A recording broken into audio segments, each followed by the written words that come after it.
হুট করেই দেখবা তোমাকে কল মেসেজ দিয়ে বিরক্ত করা মানুষটার আর কোনো কল বা এসএমএস আসছে না। একদিন, 2 দিন, 3 দিন পার হয়ে গেল, দেখবা আর কোনো ফোন আসবে না। তুমি বেশ অবাকই হবে।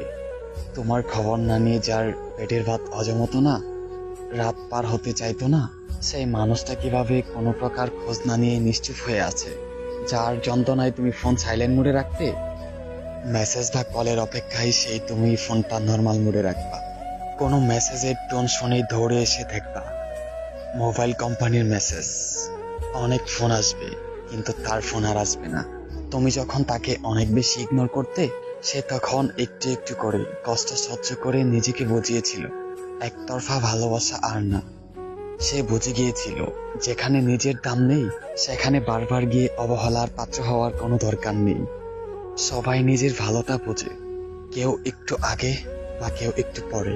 আজকাল তোমার তার জন্য খারাপ লাগবে, তার ফোনের অপেক্ষায় থেকে হতাশ হও, তোমার তাকে পাঠানো মেসেজের রিপ্লাই আসে না।